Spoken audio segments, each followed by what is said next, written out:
नमस्कार, आप देख रहे हैं एनबी न्यूज और मैं हूं आपके साथ योगेश पांडे। दमदार समाचार लगातार में स्वागत है आपका। खबरों का रुख करेंगे और उत्तर प्रदेश में लगातार हो रही बैठकों के बीच राज्य के सीएम योगी आदित्यनाथ ने आज करीब 1.5 घंटे केंद्रीय गृह मंत्री अमित शाह से उनके आवास पर मुलाकात की। इसके अलावा आज ही जितिन प्रसाद ने भी सीएम योगी से मुलाकात की है और योगी के इस मुलाकात को अगले साल उत्तर प्रदेश में होने वाले विधानसभा चुनावों के मद्देनजर अहम माना जा रहा है।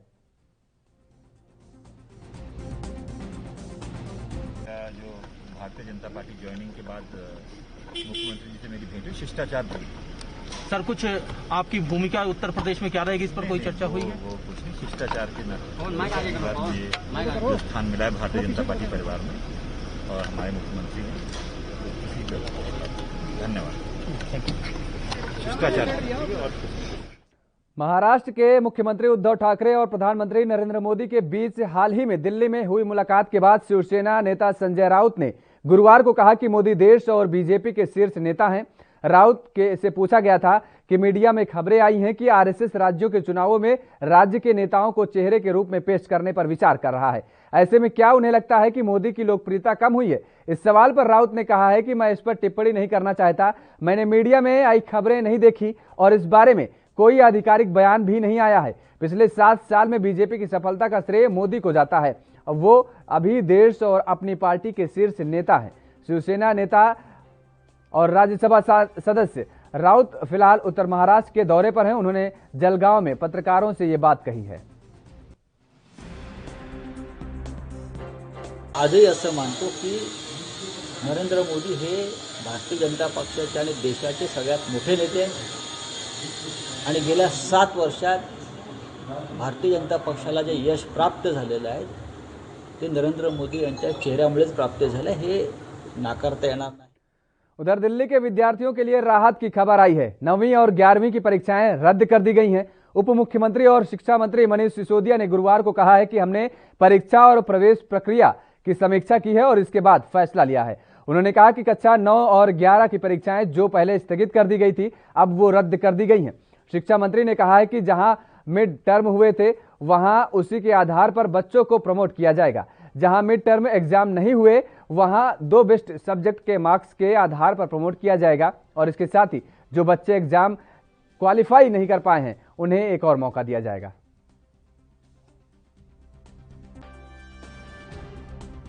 तो आज 9वीं और 11वीं की परीक्षा के बारे में 9वीं और 11वीं पढ़ने वाले बच्चों को अगले क्लास में प्रमोशन के बारे में कुछ निर्णय लिए गए हैं।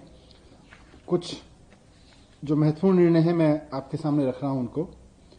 पहला तो यह है कि 9वीं और 11वीं की जो परीक्षाएं थीं, जो 12 अप्रैल 2021 को पोस्टपोन की गई थीं, वो अब कैंसिल कर दी जाएंगी।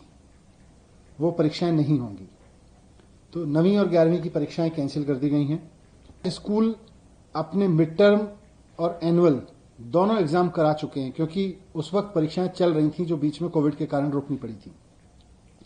तो जो कुछ प्राइवेट स्कूल्स हैं जिन्होंने अपने मिड टर्म भी करा लिए थे और एनुअल एग्जाम भी करा लिए थे, वो अपने रिजल्ट डिक्लेयर करके अपने द्वारा कराई गई परीक्षा के आधार पर और बच्चों को आगे प्रमोट कर सकते हैं।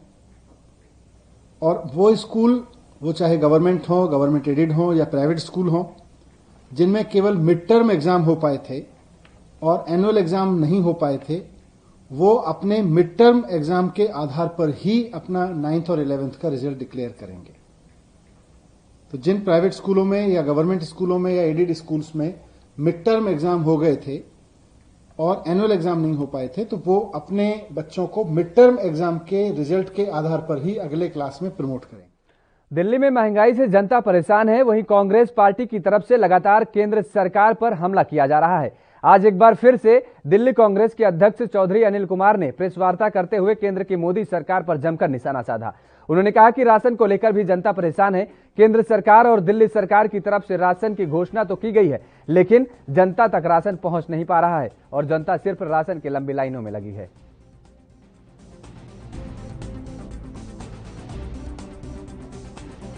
लोगों की जेब पर डाल रहा है। पूरे देश में कहा जा रहा है आपकी बंदी है, रोजगार खत्म होने, लोग की जो जमा पूंजी थी धीरे धीरे वो भी प्रभावित हुई। और तो एक मशहूर एक्ट्रेस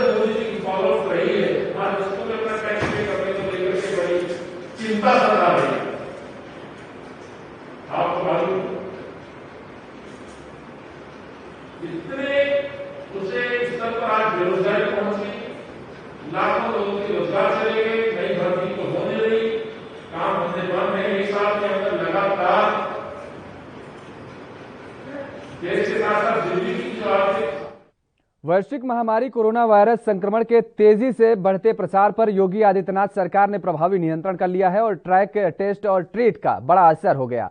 उत्तर प्रदेश के सभी 75 जिलों में कोरोना कर्फ्यू हटने के बाद से बीते 24 घंटे में 642 नए संक्रमित मिले हैं, जबकि 82 लोगों की मौत हुई है।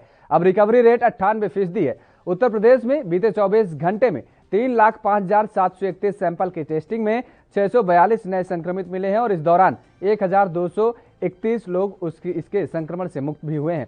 प्रदेश में अब सिर्फ 12,243 एक्टिव केस हैं और अब पॉजिटिविटी दर 0.3% रह गई है। बीते 24 घंटे में गोरखपुर में 38, लखनऊ में 37, वाराणसी में 38 और गाजियाबाद में 23 केस सामने आए हैं। प्रदेश में अब तक 21,597 लोगों ने कोरोना वायरस संक्रमण के कारण दम तोड़ा है।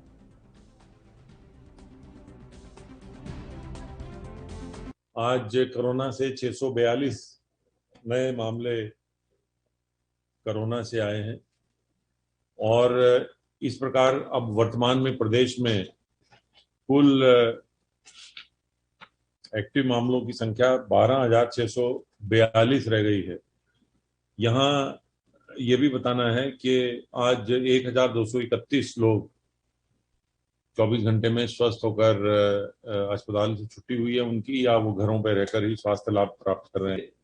जो मामले इतनी तेजी से सामने आए भी होंगे और अब सामने घटे भी हैं और टेस्टिंग को कम भी नहीं किया गया है। जैसे अब आज 642 नए मामले आए हैं तो लगभग 3 लाख से अधिक टेस्ट किए गए हैं। तो टेस्टिंग को जो है घटाया नहीं गया है और टेस्टिंग को घटाया न जाने का एक उसका कारण एक रणनीति है कि जिसके अंतर्गत ये कोशिश की जा रही है कि जल्दी से जल्दी अधिक से अधिक लोगों को टेस्ट करके संक्रमण को जहां पर भी है वहां पर उसको सीमित कर दिया जाए। तो ये जो एग्रेसिव जो टेस्टिंग की है, जो हमारी 97,000 गाँव में जो हमारी निगरानी समितियां गांव-गांव जाकर मेडिकल किट बांट रही हैं। भारत बायोटेक ने कोवैक्सीन और कोविशील्ड पर हाल ही में आई एक स्टडी को खारिज कर दिया है। इस स्टडी में दावा किया गया था कि कोविशील्ड वैक्सीन शरीर में ज्यादा एंटीबॉडी बनाती है और कोवैक्सीन कम। अब बायोटेक ने इस स्टडी को वैज्ञानिक और पूर्वाग्रह बताया है। भारत बायोटेक ने बिजनेस डेवलपमेंट ने सोशल मीडिया के स्टडी को उन्होंने बताया कि कंपनी ने कोवैक्सीन के चौथे फेज के ट्रायल का भी फैसला किया है, जिसमें वो कोवैक्सीन का टीका लगवा चुके हैं लोगों में असर का पता लगाएगी। बता दें कि कोवैक्सीन टीका कोरोना के खिलाफ ओवरऑल 78% असरदार पाया गया है। कंपनी जुलाई महीने में इसके थर्ड फेज के आंकड़े भी जारी करने की बात कह चुकी है। इसके अलावा हॉस्पिटलाइजेशन के खिलाफ इसकी एफिकेसी 100% रही है।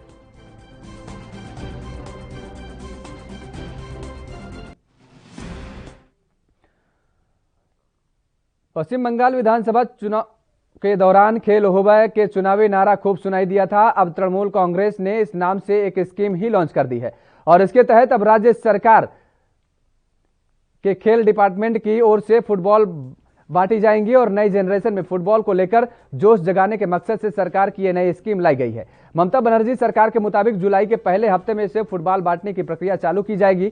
किस क्लब को कैसे कितनी फुटबॉल दी जाए, इसकी जानकारी थोड़े दिन बाद सामने आ जाएगी। आपको बता दें कि चुनाव में टीएमसी की ओर से इस्तेमाल किए गए इस नारे में तृणमूल के पक्ष में माहौल बनाने में मदद की थी और अब पश्चिम बंगाल सरकार ने इसे अपनी एक योजना की ही तरह शामिल कर लिया है।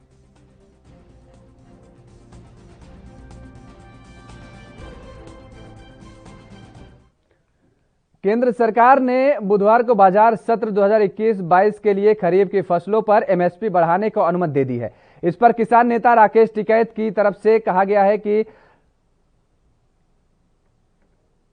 कर दिया कि जैसे दिल्ली में वहां कोठी में बैठ के और कह दिया जी मैं गंगा जी भी नहाया और मैं सारे तीर्थ कर यार मक्का मदीना भी चला गया और बस होगा मैं कहने से तो नहाया कोई गंगा में जाएगा हरिद्वार तो जब जाएगा ना, जब यहाँ से जाएगा हरिद्वार जाएगा, हर की पैड़ी पे नहाएगा, गोते लगाएगा, या ऐसे ही कहने से ही हो गया, यही हो गया।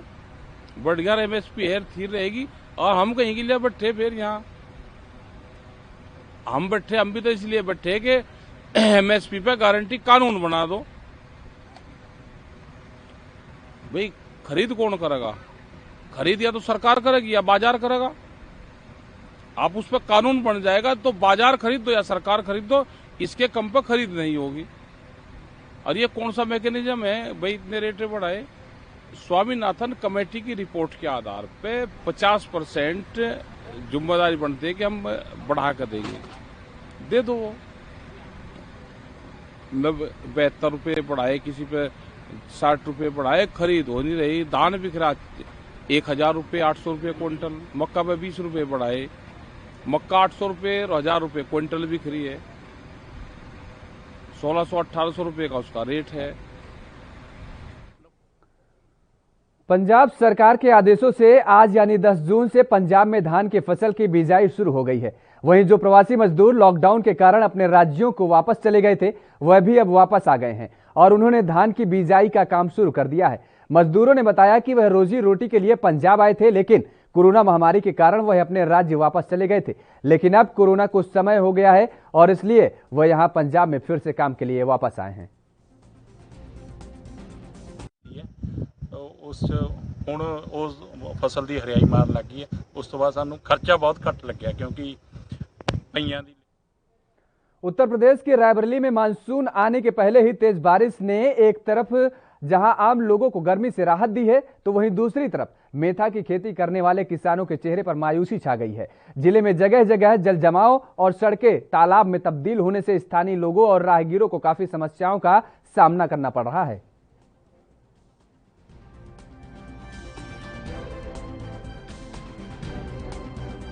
एक तरफ जहां मानसून से पहले तेज बारिश से गर्मी से राहत मिल गई है लोगों को, तो दूसरी तरफ मेंथा किसानों की मुश्किलें कम होने का नाम नहीं ले रही हैं। बेमौसम बारिश से मेंथा किसानों की मुश्किलें बढ़ गई हैं। मेंथा किसान अपनी फसल को अपने खेत से काट भी नहीं पाए थे कि तेज बारिश हो गई और वो बहुत परेशान है। मेंथा के खेतों में जल भराव हो गया है। अगर बात की जाए रायबरेली में तेज बारिश में नगर पालिका और नगर पंचायत क्षेत्रों में, जहां पर नगर पालिका और नगर पंचायत के प्रशासन द्वारा लगातार दावा किया जाता है कि बारिश से पहले तरह तरह की व्यवस्थाएं की गई हैं और जल जमाव नहीं होगा, लेकिन पहली बारिश में ही नगर पालिका और नगर पंचायत प्रशासन के दावों की पोल खोलती ये तस्वीरें आप देख सकते हैं, जिसमें लगातार पूरे नगर पंचायत क्षेत्र और नगर पालिका क्षेत्रों में बारिश में जल भराव हुआ है और कहीं से भी जल निकासी की समुचित व्यवस्था नहीं हो पाई है। कैमरा पर्सन सैलेन के साथ अमर प्रताप सिंह, ANB न्यूज। बिहार में कोरोना से हुई मौतें करीब 4000 बढ़ने पर राज्य के स्वास्थ्य मंत्री मंगल पांडे ने कहा है कि यह पूरी प्रक्रिया 15 से 20 दिन में की गई है। जिलाधिकारियों ने भारत सरकार की गाइडलाइन के मुताबिक कोरोना से मौत के मामलों को पता किया और सारे आंकड़े आने पर उसे सबके सामने लाया गया। मंत्री मंगल पांडे ने और क्या कुछ कहा, आपको सुनाते हैं। आंकड़े बहुत ही स्पष्ट हैं। सरकार की मंशा भी बहुत स्पष्ट है।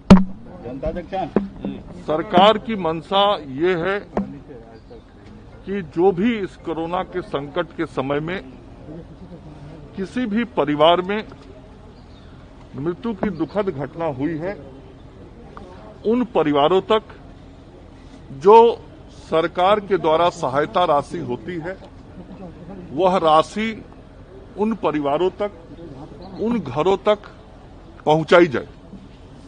बिहार पहला राज्य है जो कोरोना के कारण मृत हुए परिवारों को 4 लाख रुपए की सहायता राशि देता है। और हमारे राज्य के अंदर जो भी परिवार ऐसा चिन्हित हुआ है, जिस परिवार में मृत्यु कोरोना के कारण हुआ है, भारत सरकार के जो गाइडलाइंस हैं, उन गाइडलाइंस के अनुसार वह कोरोना संक्रमित है, तो वैसे सभी लोगों को 4 लाख रुपया हम लोग सहयोग करते हैं। यह जो दूसरा फेज आया, इस दूसरे फेज में समाज के कई स्रोतों से, आप सब लोगों से भी यह जानकारी मिली कि मृतक जो हुए हैं इस कोरोना के कारण, उनके बारे में और जानकारी ली जाए और पता किया जाए, और भी संख्या हो सकती है। सरकार ने सभी के सुझावों को बहुत ही गंभीरता से लिया। हमने प्रोएक्टिव काम किया और सभी जिला प्रशासन और सभी जिलाधिकारियों से इस संबंध में बातचीत की गई।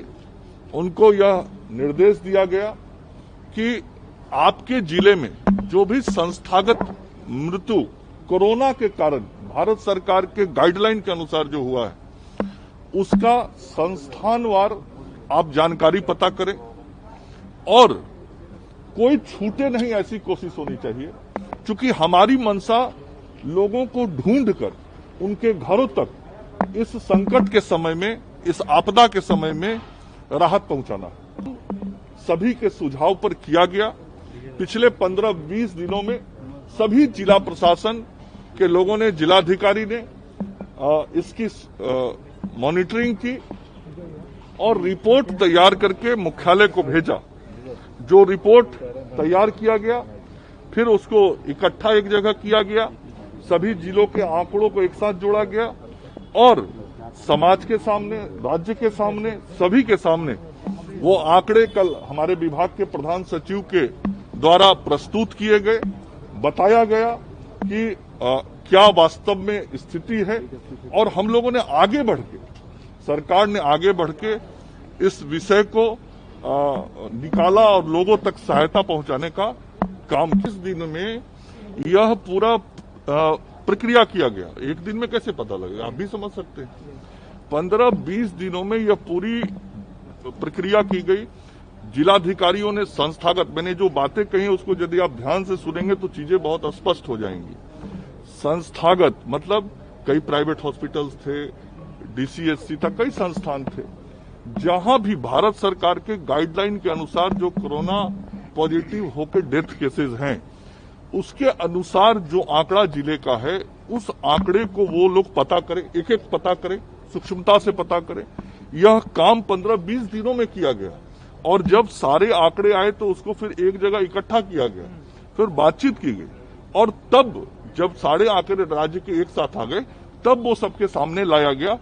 मकसद मैं बार बार कह रहा हूं, मकसद बहुत साफ है कि हम ढूंढ के, खोज के, वैसे सारे लोगों तक सरकार पहुंचना चाहती है जिन लोगों को हमको सहायता। हरियाणा के गृह मंत्री अनिल विज ने कई मुद्दों पर अपनी प्रतिक्रिया दी है। उन्होंने कहा है कि किसान नेताओं से कई दौर की चर्चा हुई, लेकिन किसान नेता एक बार भी 3 कृषि कानूनों में अपनी आपत्तियां नहीं बता पाए। इसी से लगता है कि इनका एजेंडा 3 कानून न होकर कोई गुप्त एजेंडा है और इसके साथ ही कांग्रेस और राहुल गांधी पर जमकर निशाना साधा। उन्होंने और क्या कुछ कहा, आपको सुनवाते हैं।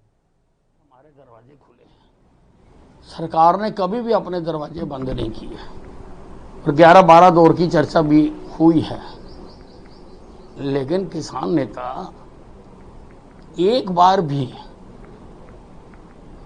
उनकी आपत्तियां क्या हैं ये बता नहीं पाए कि 3 बिलों में उनकी आपत्तियां क्या हैं वो बता नहीं पाए हैं। वही बात उन्होंने कही है कि आप बताएं कि क्या आपत्तियां हैं, तो वो बता नहीं पाते हैं। इसी से ये लगता है कि इनका एजेंडा 3 बिल ना होकर कोई गुप्त एजेंडा है। देखिए, जिस ढंग से कांग्रेस चल रही है, जो कांग्रेस नेतृत्व का हाल है, जो कांग्रेस नेतृत्व की सोच है, जो कांग्रेस नेतृत्व के हर मुद्दे पर वक्तव्य हैं, इससे सारे प्रदेशों में कांग्रेस छिन्न भिन्न हो रही है। इस दिल के टुकड़े हजार हुए, कोई यहाँ गिरा कोई वहाँ गिरा, बहते हुए आंसू रुक ना सके, कोई यहाँ गिरा कोई वहाँ गिरा। तो कांग्रेस का तो सारे देश में यही हाल है। सरकार की इसमें कोई भूमिका नहीं है। तो जेल मैनुअल के मुताबिक जो उसमें लिखा हुआ है उसके मुताबिक ही उनको सुविधाएं दी जा रही है। राहुल गांधी जी तो रोज ऐसा प्रश्न निकाल के आते हैं और इन प्रश्नों के कारण ही इनके लोग इनकी पार्टी को छोड़ छोड़ के जा रहे हैं। कि जिस पार्टी का नेता इतना ना समझ होगा, प्राइवेट अस्पतालों में चार्जेस लेते हैं हर चीज़ के, तो प्राइवेट अस्पतालों के लिए प्रोविज़न किया है कि वो लगाएंगे और उसके चार्जेस लेंगे। जो नहीं लगाना चाहता ना लगाए, वो आगे लाइन में लगे, किसी को मना थोड़ा है। सारों के लिए फ्री कर दिए। कोई नहीं लाइन में लगना चाहता, कोई नहीं आना चाहता, उनके लिए प्राइवेट अस्पताल में प्रोविजन किया है। सारे परिवार की कोरोना से कवच प्रदान करने के लिए सबको मुफ्त वैक्सीनेशन कराने की घोषणा की है। अतुल्य है हमारे प्रधानमंत्री जी। और जो वैक्सीन सबको लगेगी, जो रोज उदंडता करते हैं, उछल कूद करते हैं, उनको भी मुफ्त लगेगी। और अब 45 अबव या 18 अबव का कोई फर्क नहीं रह गया। कवच प्रदान करने के लिए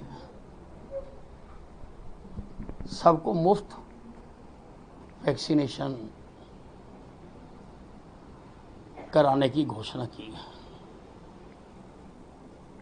अतुल्य है हमारे प्रधानमंत्री जी। और जो वैक्सीन सबको लगेगी, जो रोज उदंडता करते हैं, उछल कूद करते। पंजाब के शिक्षा मंत्री विजय इंदर सिंगला ने आज कहा है कि स्कूल शिक्षा बोर्ड से जुड़े 12वीं कक्षा के छात्रों के मन में परीक्षाओं को लेकर शंका है। मैं उनसे कहना चाहता हूं कि सीबीएसई को 12वीं के छात्रों को प्रमोट करने के तरीके की घोषणा करने दीजिए और परीक्षाएं रद्द करने की घोषणा 1 मिनट में हो सकती है। कहना चाहना मैं पूरा वरिड है थोड़े करियर्स वास्ते। मेरा एक कोई थॉट है कि एक बार सीबीएसई ਨੂੰ 12th ਦੇ ਪ੍ਰਮੋਸ਼ਨ ਕਰਨ ਦਾ ਕ੍ਰਾਈਟੇਰੀਆ ਡਿਸਾਈਡ ਕਰ ਲੈਣ ਦਿਓ। ਪਤਾ ਨਹੀਂ ਹੁੰਦਾ ਕਿ ਉਹ ਕੀ ਕ੍ਰਾਈਟੇਰੀਆ ਡਿਸਾਈਡ ਕਰਨਗੇ। ਮੈਂ ਇਹ ਨਹੀਂ ਚਾਹੁੰਦਾ ਕਿ ਪੰਜਾਬ ਦੇ ਬੱਚੇ ਡਿਸਐਡਵਾਂਟੇਜ ਦੇ ਵਿੱਚ ਰਹਿਣ। एग्जाम कैंसल करना तो 1 मिनट की अनाउंसमेंट है, but what is the plan? Modi साहब ने 1 मिनट के आके अनाउंसमेंट कर दी कि पेपर कैंसल करते, पर नाल दी नाल कहता कि सीबीएसई बोर्ड 10 दिनों बाद फैसला करूगा कि इन्हां दे एग्जाम्स नूं किस इन्हां दे मार्क्स नूं किस तरह कैलकुलेट किया जाऊगा। So I am just waiting for that formula to be designed by the government of India or by the CBSE and we are waiting to evaluate that formula so that कई बार पता नहीं ਹੁੰਦਾ कि साडे बच्चों ने 11वीं ਦੇ ਵਿੱਚ किस तरह परफॉर्म किया है, 10वीं ਵਿੱਚ किस तरह परफॉर्म किया है ਤੇ HRD मिनिस्ट्री ਤੇ CBSE की फैसला कर रही है 12वीं ਦੇ एग्जाम्स ਨੂੰ ਦੇ मार्क्स ਦੇ नंबर लाने ਨੂੰ एग्जाम्स तो बिना। तो उस गल के उपर आप वेट कर रहे हैं और मैनू पूरा विश्वास है कि जो भी फैसला पंजाब सरकार under the dynamic leadership of captain Amarinder Singh ji लऊगी वो बच्चों के पंजाब के हित में होगा, ताकि बच्चे किसी भी अपने हायर एजुकेशन के कोर्स के डिसएडवांटेज। यूपी के उप मुख्यमंत्री केशव प्रसाद मौर्य ने प्रयाग स्टेशन के निकट बक्सी बांध में इलाहाबाद फाफामऊ रेलखंड के ऊपरीगामी सेतु के निर्माण कार्य का जायजा लिया। उन्होंने कार्यों की गुणवत्ता और समयावधि पर विशेष ध्यान देने की बात कही है। उन्होंने संबंधित अधिकारियों को कार्यों के समय से पूर्ण कराने के निर्देश दिए। ब्रिज सेतु कॉर्पोरेशन के अभियंता ने उप मुख्यमंत्री को बताया कि सेतु निर्माण का कार्य तय समय से अधिक गति के साथ चल रहा है, कार्य को समय से पूर्ण कर लिया जाएगा। सर कितने प्रगति हो चुकी है, कब तक ये टारगेट पूरा होगा? जो लक्ष्य रखा गया उसके हिसाब से निर्माण कार्य प्रगति पर है और हम लोगों ने नवंबर में शिलान्यास किया था 2020 में और नवंबर 2021 में इसे कंप्लीट करने के लिए कहा गया है। तो जैसा यहाँ अधिकारियों ने बताया है कि लक्ष्य के अनुरूप नहीं बल्कि लक्ष्य से अधिक गति से मतलब यह कार्य चल रहा है और उम्मीद है कि प्रयागराज को यह एक बड़ी सौगात जल्दी उपलब्ध हो जाए। सर जो अगल बगल के भी और जो बाकी पुलों का भी निर्माण कार्य चालू है, सर क्या लगता है कि लक्ष्य से पहले ये भी कार्य पूरे हो जाएंगे? नहीं, लक्ष्य से जो दिया जाता है उस लक्ष्य निर्धारित लक्ष्य के समय में पूरा कर लिया जाए। अगर पहले कोई कर पाता है काम तो निश्चित तौर से वो अभिनंदन का पात्र होता है, उसको हम प्रशस्ति पत्र भी देते हैं। लेकिन कोई अगर समय से नहीं पूरा कर पाया बिना कोई कारण के तो उसके बारे में विचार भी करते हैं। सर माघ मेला देश में कोरोना वायरस के बाद जैसे जैसे ब्लैक फंगस अपने पैर पसार रहा है, वैसे वैसे ही आपदा में अवसर ढूंढने वाले लोग भी ब्लैक फंगस का खूब फायदा उठा रहे हैं। यूपी के गाजियाबाद में एक कंपनी के इंजेक्शन एम्फोटेरेसिन बी लगाने से मरीजों में साइड इफेक्ट के लक्षण मिल रहे हैं, जिससे मरीजों को खासी दिक्कतों का सामना करना पड़ रहा है, जिसके चलते डॉक्टर ने प्रशासन से अपील की है कि इस तरह की कंपनियों पर जल्द से जल्द कड़ी कार्रवाई की जाए, जिससे इन इंजेक्शनों को मार्केट में आने से रोका जाए और इसके साथ ही मरीजों की जान बचाई जा सके।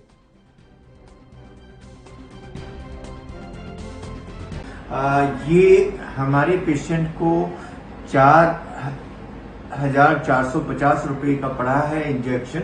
जिस कंपनी से मैंने ये लिया था उसने 100 वायल मुझे दिए थे। इसको जैसे मैंने अपने पेशेंट को लगाया तो उनमें सीवियर एलर्जिक रिएक्शन हुआ, और सीवियर का मतलब ये है कि उनका बीपी फॉल हो गया, उनका ऑक्सीजन सैचुरेशन कम हो गया, और उनमें सांस में दिक्कत आने लगी, उनमें तरह तरह की प्रॉब्लम्स होने लगी। इमीडिएटली हमने और हमारे स्टाफ ने इंजेक्शन को स्टॉप किया और उनको एंटी एलर्जिक मेडिसिन दी। जिसको हरियाणा के करनाल में हनीप्रीत के पति विश्वास गुप्ता और ससुर एमपी गुप्ता को धमकी भरा फोन आया है। वहीं गुप्ता परिवार ने धमकी का आरोप बाबा राम रहीम और हनीप्रीत पर लगाया है।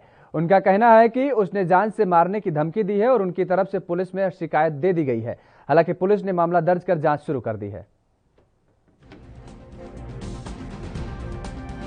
अभी हमारे पास शिकायत आई है, ये सभी जांच का विषय है कि इसमें कौन कौन व्यक्ति सम्मिलित हो सकते हैं और वास्तव में मामला क्या था, ये जांच के दौरान ही स्पष्ट हो पाएगा। लेकिन हमारे द्वारा ये सुनिश्चित किया जाएगा कि जो भी शिकायत करता है उसको किसी प्रकार से कोई खतरा ना हो। अभी सुरक्षाकर्मी उनको मुहैया करवाए गए हैं। यदि हमें उनकी सुरक्षा के लिए कुछ और भी कदम उठाने पड़े तो वो भी कदम। तो जिसने सर धमकी दी है उनका संपर्क पता चल पाया कि वो कहाँ का रहने वाला है, क्या मामला है? नहीं, अभी उसके जो संबंधित मोबाइल नंबर उन्होंने दिए हैं उसकी हम जाँच कर रहे हैं और ये आइडेंटिफाई करने की कोशिश कर रहे हैं कि व्यक्ति एक्चुअल में कौन है और कहाँ पे रहता है।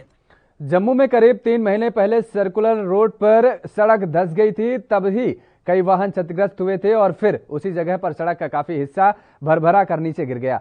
सड़क पर खड़े वाहन मलबे के नीचे आ गए और कई वाहन दब भी गए हैं। अब इस सड़क के निर्माण पर सवालिया निशान उठ रहे हैं कि विभाग की तरफ से घटिया सामग्री का इस्तेमाल किया गया है। हालांकि इस रोड से कई बार उपराज्यपाल का काफिला और कई वीआईपी मूवमेंट भी होते हैं। गनीमत यह रही कि जब यह सड़क भरभरा कर गिरी उस समय ना तो सड़क पर खड़े वाहन में कोई शख्स मौजूद था और ना ही सड़क से कोई वाहन गुजर रहा था। ये काम शुरू हुआ था, ये डिपार्टमेंट ने करवाया। ये डिपार्टमेंट ने देखना था कि किस तरीके से हमने कराया। डिपार्टमेंट कौन सा है जिन्होंने काम शुरू किया? अच्छा ठीक है, आप तो जम्मू मिनिस्टर कॉर्पोरेशन के अंदर है ना? हाँ जी। ऐसा है कि हमें तो पूछते नहीं है, ब्लैक टॉपिंग होती है जितना भी पीडब्ल्यू। हाँ, वार्ड नंबर 2 से हो? मैं वार्ड नंबर 3 से नौतन शर्मा जी हैं। हाँ जी, हाँ जी। जी, क्या आपने एज ए कॉर्पोरेटर दोनों ने मिल बांट के बात की कि यहाँ का मसला ठीक करना चाहिए? सर हमें पूछा ही नहीं गया। एक दिन मेयर साहब यहाँ पे आए। अरे लोग आपको पूछेंगे, आपने मेयर साहब से पूछना है। लोग ये पुरी साहब आए थे, इन्होंने देखो टेक्निकली हम फिलहाल रुकते हैं एक छोटे से ब्रेक के लिए। ब्रेक के बाद फौरन हाजिर होते हैं।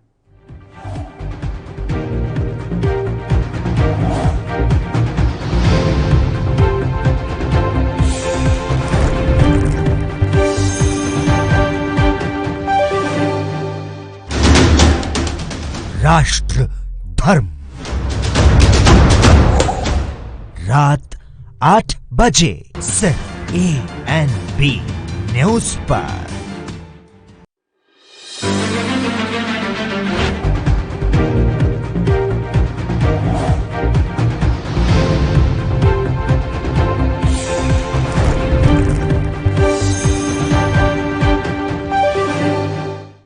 ब्रेक के बाद एक बार फिर आप सभी का स्वागत है। दमदार समाचार लगातार में खबरों में आगे बढ़ेंगे। मुंबई की मेयर किशोरी पेडनेकर ने कहा है कि सड़कों पर जो पानी भरा है ये समस्या जल्द ठीक होगी, लेकिन पहले के मुकाबले काफी सुधार हुआ है। पहले पानी भरने से ट्रैफिक रुकता था, लेकिन अब वो समस्या नहीं है। आप भी सुनिए और क्या कुछ कहा उन्होंने। ईयर के जो हम सब देखते क्या हुआ है, तो 3-3, 4-4 दिन पानी निकलता नहीं था। अब भी तो बारिश 1 आवर में 30 मिलीमीटर के घनत्व से बारिश गिर रहा है, और जब भी हाई टाइड रहती है तभी वो बारिश शहर में थोड़ा सा, जो पहले का 5 फुट 4 फुट, अभी तो अपने घुटने के भी नीचे पानी थमा था। कई जगह में तो पानी ही नहीं था, और कई जगह जो हम कहते कि भौगोलिक और नैसर्गिक नेचुरल जो है उसके ऊपर भी थोड़ा ध्यान देना जरूरी है सबको। हम तो ध्यान दे के ही इतना ब्रिमस्टोन का ये बनाया, अभी अंडरग्राउंड टाकी बना रहे हैं। तो मुझे लगता है ये सब पानी लेके जाने के लिए, समुद्र में उसको लेके जाने के लिए नाले बढ़ा दिया, नाले के डिपनेस, इसीलिए तो ये टाइम इतना 130 के ऊपर मिलीमीटर के पानी के बारिश में हमने जो ट्रैफिक की समस्या हमेशा होती थी, ये टाइम में बहुत सी कम हो। जो हिंद माता पूरा मुंबई का ध्यान हिंद माता के पास जाता है, और वो सही था क्योंकि लास्ट ईयर से तो बंद हुए, नहीं तो पहले भिगो हुए कपड़े का सेल लगता था। ये तो कोई नहीं भी। उमस और भीषण गर्मी से जनता को आज थोड़ी राहत महसूस हुई है। गुरुवार सुबह से ही प्रदेश की राजधानी लखनऊ में लोगों को गर्मी से राहत मिल गई है। लखनऊ में सुबह से तेज बारिश हो रही थी और राजधानी लखनऊ में सुबह से ही तेज बारिश हो रही और उसके बाद कई जगहों पर सड़कों पर जलभराव भी हो गया। तो वहीं कानपुर जिले में बादल छाए रहने और तेज हवाएं चलने से मौसम में बदलाव आया है। स्थानीय निवासियों का कहना है कि बहुत ज्यादा गर्मी और उमस थी, लेकिन आज सुबह से मौसम थोड़ा बदला हुआ है। कानपुर में सुबह से बादल छाए हुए थे और हवा चल रही है, मौसम ठंडा हो गया है।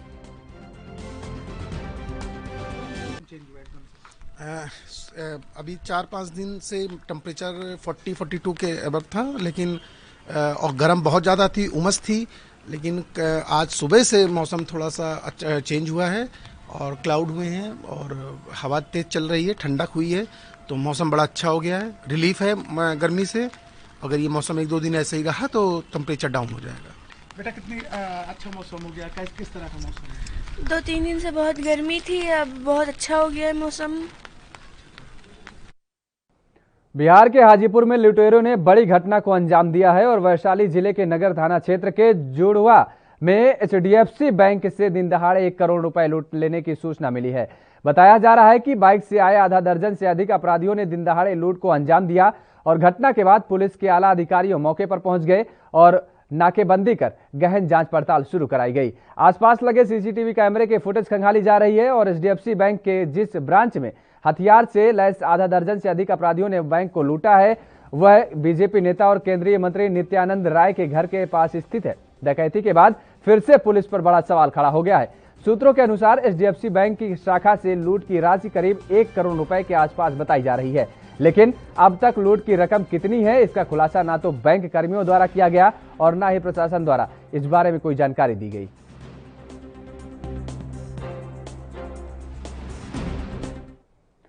उधर उत्तर प्रदेश के मैनपुरी में फर्जी जाति प्रमाण पत्र लगाकर चुनाव जीते प्रधानों को खुशी पर ग्रहण लग गया है। दरअसल फर्जी जाति प्रमाण पत्र के सहारे ग्राम प्रधान बने 2 प्रधानों के खिलाफ कार्रवाई हुई है। अनुसूचित जाति प्रमाण पत्र के सहारे ये दोनों चुनाव जीते थे, जबकि ये अनुसूचित जाति की श्रेणी में आते ही नहीं है। इस मामले में दोनों के जाति प्रमाण पत्र निरस्त कर दिए गए हैं और इस बारे में लेखपालों के खिलाफ कार्रवाई की जा रही है। एक लेखपाल को निलंबित कर दिया गया और कई और ग्राम प्रधानों के खिलाफ जांच चल रही है।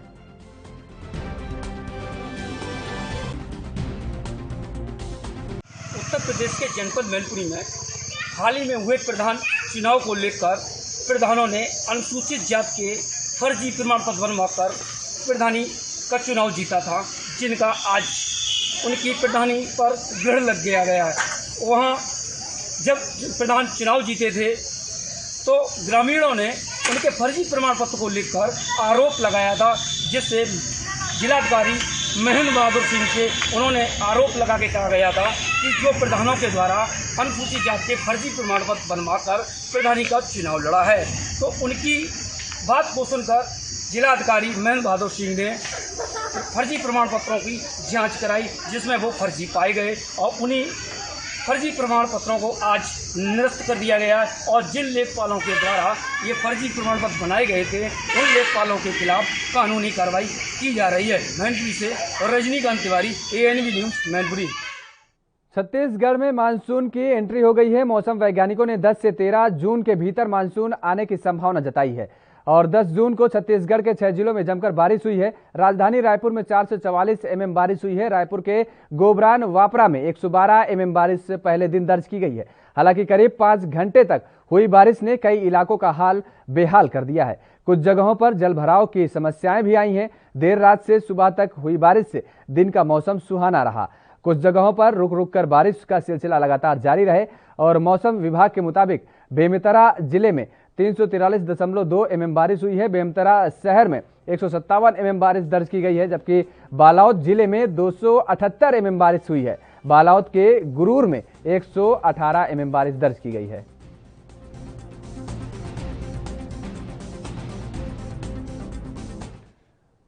यूपी के संभल में गंगा में 4 युवतियों डूबने का मामला सामने आया है। दरअसल तेज गर्मी के चलते 4 युवतियां गंगा में डुबकी लगाने गई थी और डुबकी लगाते समय युवतियां डूब गई हैं। वहीं गोताखोरों की मदद से 3 युवतियों को सकुशल जीवित निकाला गया है और एक युवती गंगा में डूब गई। करीब 20 घंटे बाद गोताखोरों के काफी प्रयास के बाद गंगा में समाई युवती को मृत अवस्था में बाहर निकाला गया।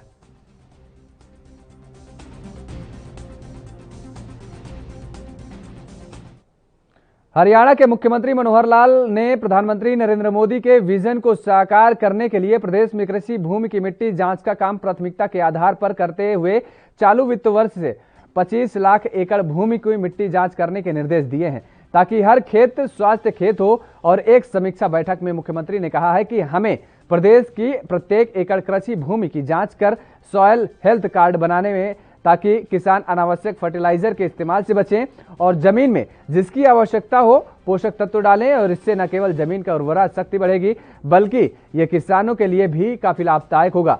मुख्यमंत्री ने कृषि विभाग के अधिकारियों को वर्ष भर का कैलेंडर बनाने के भी निर्देश दिए हैं, जिसमें मिट्टी जांच, किसान सभा और प्रदर्शनी के माध्यम से किसानों को जागरूक करने की तिथियां निर्धारित होंगी।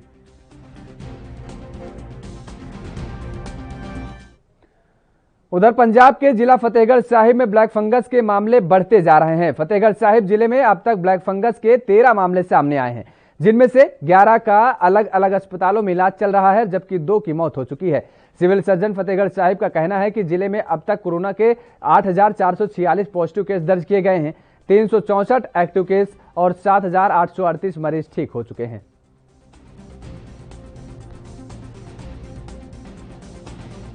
साहब से ਜਿਹੜੇ ਹੁਣ तक 13 केस रिपोर्ट हुए ने। इन 13 केस चों 2 की डैथ हो चुकी है तो 11 ਜਿਹੜੇ केस ने उन्हों का इलाज चल रहा है ਵੱਖ-ਵੱਖ हस्पतालों। PGI चंडीगढ़ में 5 केस एडमिट है। Government medical college sector 32 Chandigarh में 3 केस 3 लोगों का इलाज चल रहा है। Fortis hospital Mohali 1, Oswal hospital Ludhiana 1 तो CMC मैडिकल कॉलेज है जो क्रिश्चियन मैडिकल कॉलेज उस पेशेंट का इलाज है। टोटल जोड़े है साढ़े को 11 पेशेंट्स है जिन्हों का ट्रीटमेंट चल रहा है। मेल किन्ने ने फीमेल किन्ने इन्हों 11 जिन्हों का ट्रीटमेंट चल रहा है 8 मेल है तो 3 फीमेल। यूपी के शामली जनपद के एक गांव में एक दंपति ने कोरोना संक्रमण से दम तोड़ दिया। परिवार में अब 3 मासूम बच्चे बचे हैं और घर की जिम्मेदारी 13 वर्ष के बड़े बेटे के कंधों पर आ गई है। परिवारजनों पर अब आर्थिक संकट भी मंडराने लगा है। 3 मासूम बच्चों ने सीएम योगी से मदद की गुहार लगाई थी और आज कमिश्नर सहारनपुर व डीएम शामिली ने दिवंगत परिवारजनों से मुलाकात की है और तीनों मासूम बच्चों को हर संभव मदद का आश्वासन दिया है। घर में अब केवल 3 मासूम बच्चे बचे हैं और जिनके सिर में मां बाप का साया उठ चुका है।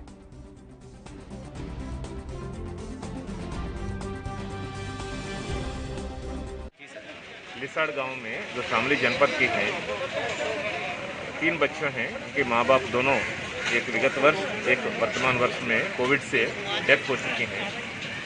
इस गांव में डीएम साहिबा भ्रमण कर चुकी हैं और बच्चों को उनकी पढ़ाई, उनके रहन सहन, उनकी खाना पीना और उनकी ज़मीन जायदाद, इन चीज़ों के संबंध में एक व्यवस्थीकृत रूप से इन बच्चों की जब तक मेजर बने तब तक एक सरकारी अधिकारियों की टीम बनाकर उनकी देखरेख में इन बच्चों को पढ़ाना और इनका रहन सहन देखना, सुरक्षा देखना, क्योंकि एक लड़की भी है बच्चों में, माइनर लड़की है, तो इनके लिए जो है डीएम साहिबा व्यवस्थीकृत व्यवस्था एक बनाई है।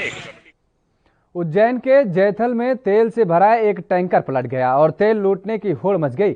सूचना मिलते ही तहसीलदार और थाना प्रभारी मौके पर पहुंचे, जिसके बाद फायर ब्रिगेड ने मौके पर पहुंचकर रोड पर बहा तेल को पानी से साफ किया। हालांकि तेल कई गाड़ियां फिसलने से कई लोग घायल भी हो गए, जिससे सड़क पर चक्का जाम हो गया। इसमें टैंकर पलटा है क्या? ग्राम जेथल उज्जैन में एक तेल का टैंकर पलटने की सूचना प्राप्त हुई है और जिस पर से तत्काल वहाँ मौके पे पुलिस और प्रशासन की टीम वहाँ पर है और गांव वालों द्वारा प्रयास किया जा रहा था वहाँ से कि टैंकर से तेल निकाल करके ले जाया जाए, जिससे प्रशासन और पुलिस की टीम भी मौके पर है और पूरी तरह से नजर रखे हुए हैं और आगे जो भी कार्रवाई भी। यूपी के रामपुर में गौ तस्करों और पुलिस की मुठभेड़ मामला सामने आया है। दरअसल हाईवे पर चेकिंग के दौरान गौ तस्करों से पुलिस की मुठभेड़ हो गई और वहीं चेकिंग कर रही पुलिस टीम पर गौ तस्करों ने फायरिंग भी की है और जवाबी कार्रवाई में पुलिस ने भी फायरिंग की तो पुलिस ने गौ तस्करों से एक होंडा सिटी कार, 2 तमंचे और 6 मोबाइल बरामद किए हैं।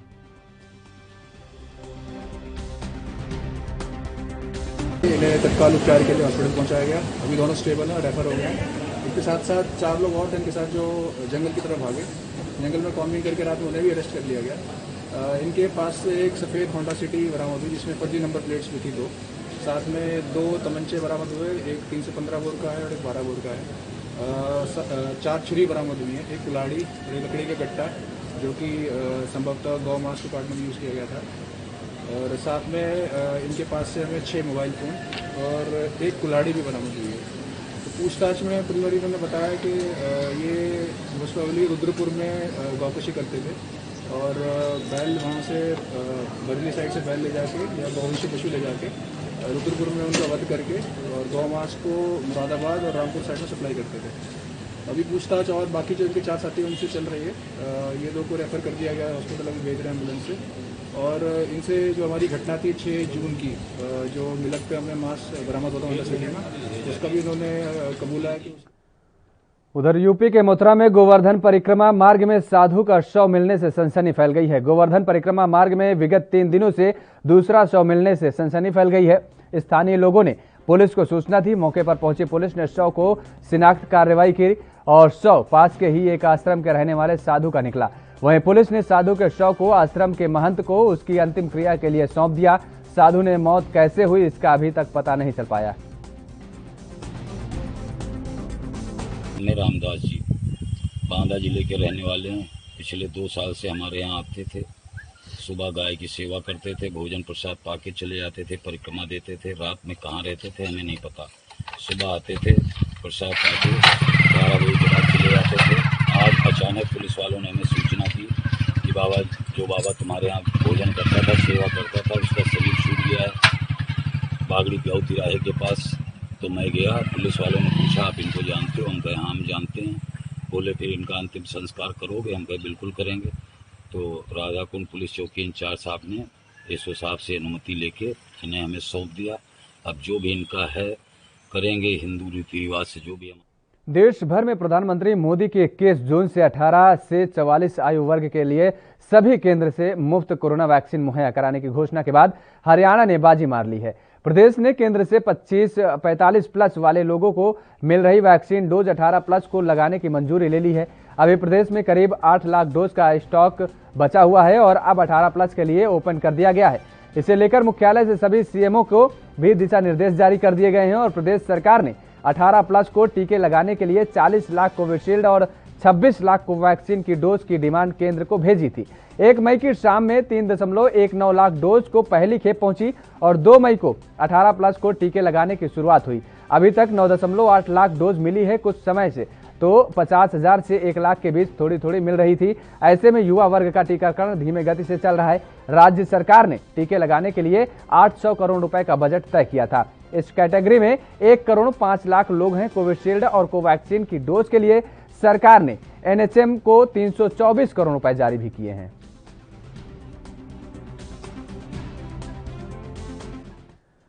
छत्तीसगढ़ में भी कोरोना की तीसरी लहर अब कमजोर पड़ती नजर आ रही है। छत्तीसगढ़ में बीते रोज नए मामले 1000 से भी कम आ गए हैं।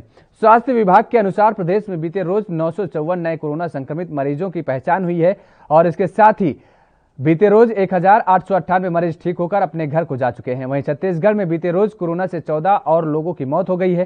छत्तीसगढ़ में संक्रमण दर 2% है। स्वास्थ्य विभाग ने जानकारी देते हुए बताया कि बीते रोज 46,324 सैंपलों की जांच की गई और इसके बाद प्रदेश में कुल संक्रमितों की संख्या 9,83,916 हो गई है। इसके अलावा अब तक 9,52,532 संक्रमित स्वस्थ होकर डिस्चार्ज भी हो चुके हैं। प्रदेश में अब 8,113 सक्रिय मामले हैं, जबकि राजधानी रायपुर में बीते रोज कोरोना से कोई मौत नहीं हुई, लेकिन राजधानी में 56 नए संक्रमितों की पुष्टि जरूर हुई है। इसके साथ ही आपको बता दें कि छत्तीसगढ़ में बीते रोज सबसे ज्यादा 68 मामले जशपुर जिले में आए थे।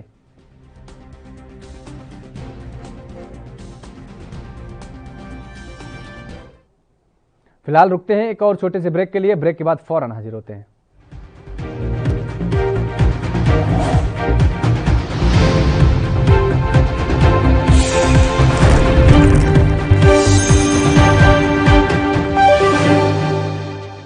कम ब्रेक और ज्यादा खबरों के साथ देखिए ANB news in channel number पर।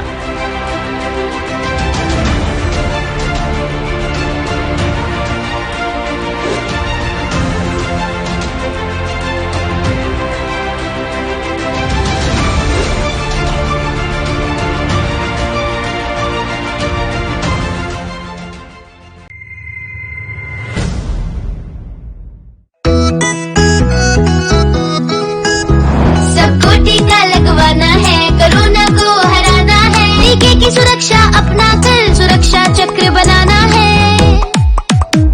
18 साल की उम्र हो, युवा हो या बुजुर्ग हो, एक पल भी सोचे बिना ये मौका नहीं गंवाना है। सबको टीका लगवाना है, कोरोना को हराना है।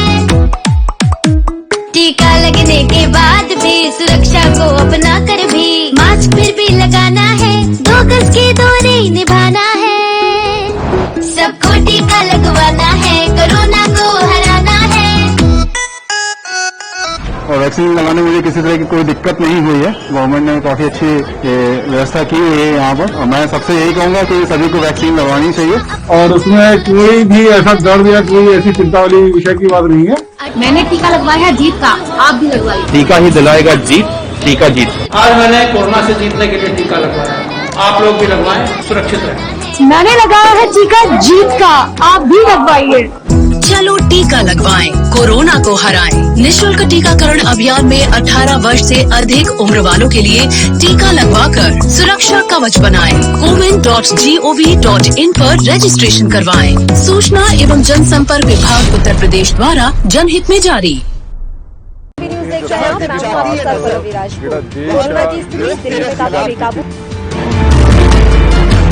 खबरनामा, खबर से असर तक, शाम 5 बजे सिर्फ ANB न्यूज पर।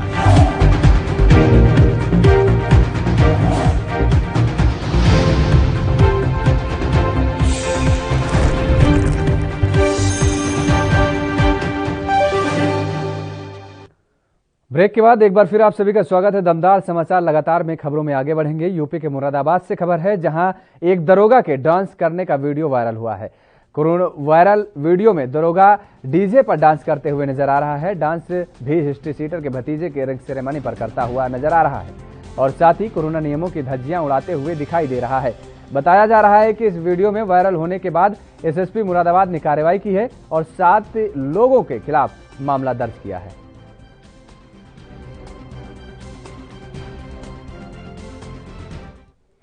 यूपी के सीतापुर के मंडार गांव में बारिश में कच्ची दीवार ढह जाने से बड़ा हादसा हो गया है। बता दें कि सुबह से ही हो रही बारिश में कच्ची दीवार गिरने से एक ही परिवार के 3 लोग दब गए और जिसमें एक नाबालिग लड़की समेत महिला और पुरुष मलबे में दबे मिले।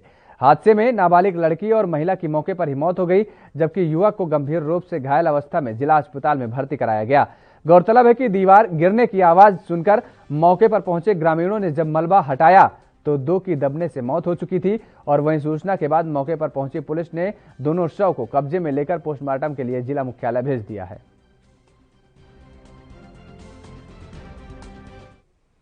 हरियाणा के मुख्यमंत्री मनोहर लाल खट्टर ने आज 1170 करोड़ की लागत से 98 परियोजनाओं का शिलान्यास किया, जिसमें फरीदाबाद भी शामिल है। इन परियोजनाओं में फरीदाबाद को 3 नई सौगातें मिली हैं, जिसमें पृथला के सिकरोना गांव में ITI, फरीदाबाद में एक ऑब्जर्वेशन सेंटर शामिल है।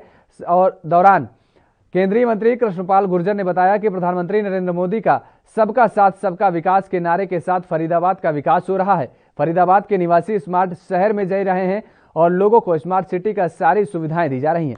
कृष्णपाल गुर्जर ने बताया कि फरीदाबाद में चौमुखी विकास के साथ साथ ऐतिहासिक कार्य भी किए गए हैं। हरियाणा में आदरणीय मुख्यमंत्री मनोहर लाल जी के नेतृत्व में हरियाणा में चहुमुखी विकास बहुत तेजी के साथ हो रहा है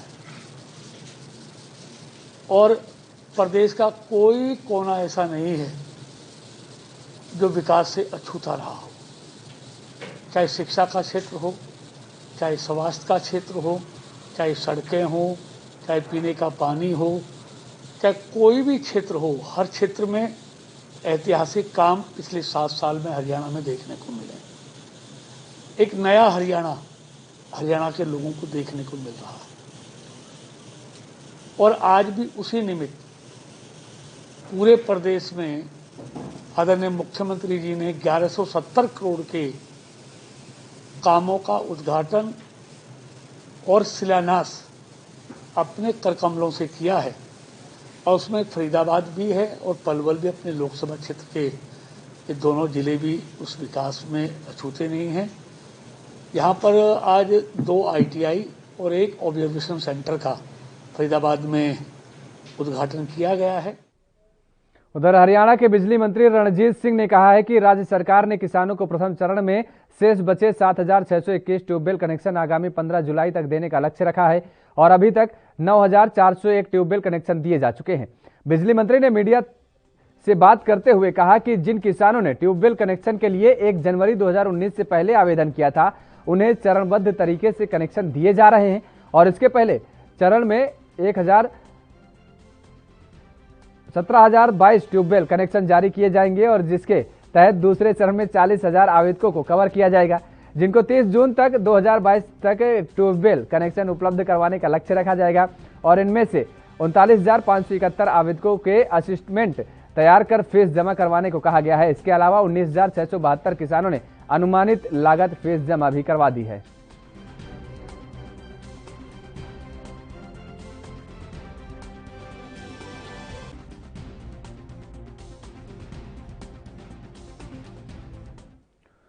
हरियाणा के मुख्यमंत्री मनोहर लाल ने वीडियो कॉन्फ्रेंसिंग के द्वारा आज पलवल में 20 करोड़ 11 लाख रुपए की विभिन्न परियोजनाओं का शिलान्यास किया और इस दौरान जिला पलवल में लघु सचिवालय स्थित सरल केंद्र में आयोजित कार्यक्रम में परिवहन मंत्री मूलचंद्र शर्मा ने मुख्य अतिथि के रूप में शिरकत की है। इस अवसर पर पलवल विधायक दीपक मंगला, होडल विधायक जगदीश नायर, हथीन विधायक प्रवीण डागर भी मौजूद थे और इस दौरान परिवहन मंत्री मूलचंद्र शर्मा ने कहा है कि मुख्यमंत्री मनोहर लाल के कुशल नेतृत्व में हरियाणा प्रदेश का चहुमुखी विकास किया जा रहा है।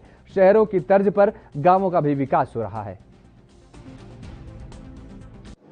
पलवल जिले के 5 सिलान्स रखे हैं और जिनकी लागत 45 करोड़ के आसपास है और सबसे ज़्यादा होडल, हथीन और पलवल के लोगों को इसका लाभ मिलेगा और प्रदेश के मुख्यमंत्री के नेतृत्व में पूरे हरियाणा में आज 1100 करोड़ के आसपास सिलान्स रखे हैं और मैं इस बात को मुख्यमंत्री को बहुत बधाई बहुत मुबारक कि पलवल जैसे इलाके को हमेशा समानता सब जिलों के बराबर जो सम्मान मिला है और पलवल और फरीदाबाद के लिए मुख्यमंत्री को पहले भी कभी नहीं छोड़ी, आज भी नहीं है और जितने विधायक काम बताएंगे प्रदेश के मुख्यमंत्री जी सबको काम कराएंगे और ये पहली बार है कि 45 करोड़ के बाद सिलान्स करें। कोविड एक्सपर्ट कोरोना की तीसरी लहर में बच्चों पर खतरे का अंदेशा जता रहे हैं और ऐसे में बच्चों को तीसरी लहर से बचाने के लिए सिविल सर्जन ने भी तैयारियां शुरू कर दी हैं। सिविल अस्पताल और CHC स्तर पर बच्चों के लिए कोविड आइसोलेशन वार्ड स्थापित करने के लिए तैयारी शुरू कर दी गई है। आइसोलेशन वार्डों में कोरोना पीड़ित बाल रोगियों की केयर की ट्रेनिंग दिलाने के लिए civil surgeon doctor Anil Birla ने 20 हेल्थ केयर वर्कर्स की लिस्ट फाइनल कर PGI प्रशासन को भेज दी है। PGI के पीडियाट्रिक विभाग के वरिष्ठ चिकित्सक हेल्थ केयर वर्कर्स में शामिल डॉक्टर्स, पैरामेडिकल स्टाफ, नर्सें को ट्रेनिंग देंगे।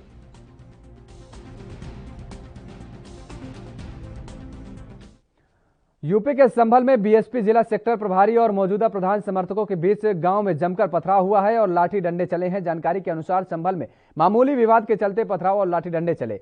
इस घटनाक्रम में महिला सहित 4 लोग गंभीर रूप से घायल हो गए हैं और वहीं मेडिकल को लेकर जिला अस्पताल में पुलिस की मौजूदगी में भी दोनों पक्षों में आपस में मारपीट हो गई।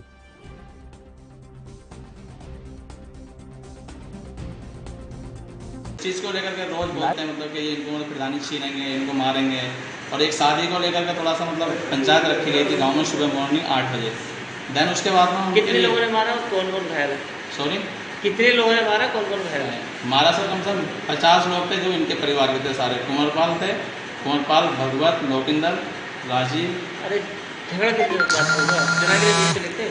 हाँ, चुनाव की रंजिश नहीं सर, वो शादी को।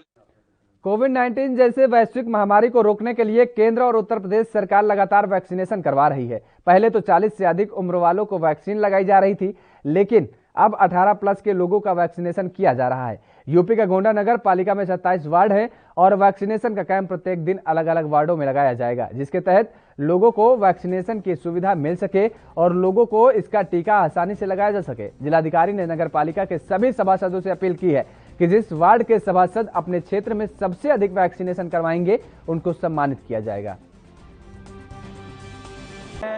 एक घोषणा की थी जिसको मैंने पढ़ा था कि अगर वार्ड का सभासद अपने वार्ड में टीकाकरण के अभियान में अव्वल आएंगे तो उनको वो स्वयं सम्मानित करेंगे। तो हम लोगों को लगा कि क्यों ना हम लोग ज़्यादा से ज़्यादा मेहनत करें और अपने वार्ड में सबसे ज़्यादा टीकाकरण का लक्ष्य प्राप्त किया जाए।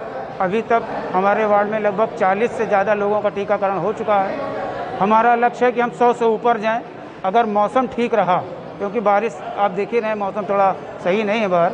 तो अगर मौसम ठीक रहा तो हम 100 के लक्ष्य को पूरा कर देंगे। मध्य प्रदेश के भिंड में बड़ी ही चौंकाने वाली घटना सामने आई है। दरअसल भिंड के भारौली थाना क्षेत्र के सीतारामकापुर गांव में भाइयों के बंटवारे में गोलियां चलने लगी और एक गोली मामा की बंदूक से 8 वर्षीय भांजी रागनी को जा लगी, जिससे उस मासूम बच्ची की मौके पर ही मौत हो गई। गौरतलब है कि यह घटना 20 दिन पहले हुई थी, लेकिन आरोपी मामा ने पंचायत बुलाकर मामले को रफा दफा करने की कोशिश की और पंचायत ने आरोपी को 45 दिन गांव से बाहर रहकर गंगा नहाने का फरमान जारी कर दिया। जब पुलिस को मामले की सूचना मिली तो पुलिस अधीक्षक मनोज कुमार सिंह ने और अतिरिक्त पुलिस अधीक्षक कमलेश कुमार के निर्देश पर कार्रवाई की गई, जिसमें रागिनी की घटना के 20 दिन बाद शव को बाहर निकलवाकर पोस्टमार्टम के लिए भेजा गया और आरोपी बुद्धेश सिंह और उसके 3 अन्य सहयोगियों के खिलाफ मामला दर्ज कर जांच पड़ताल जारी की गई। क्या समुदाय लेवल पर, प्रशासन लेवल पर और जो डिपार्टमेंट के लेवल पर क्या किया जा सकता है, इसमें विचार किया जाएगा और इसमें जो उचित कदम उठाना हो तो हम उठाएंगे। ऐसा भी सामने आया है कि यहाँ कानून को न मानते हुए एक पंचायत भी बुलाई गई थी जो गोली से हत्या हुई है और पंचायत में ये फरमान जारी किया गया था कि 45 दिन गांव से बाहर रहकर गंगा नहा के और आप बरी हो जाओगे। कानून अपना जो कानून है तो उसके तहत जो कार्रवाई है उसको मान्य किया जाएगा। बाकी ये नहीं है, जो कानूनी कार्रवाई है तो उसी के हिसाब से चलेगा ना। क्या लगता है कि जागरूकता की कमी है? आप जागरूकता की भी कमी है और भी चीज होंगे तो विचार किया जाएगा और डिपार्टमेंटली क्या कार्रवाई। दरअसल मीडिया के माध्यम से दमदार समाचार लगातार में फिलहाल मेरे साथ इतना ही। बाकी खबरों के लिए आप देखते रहिए ANB न्यूज।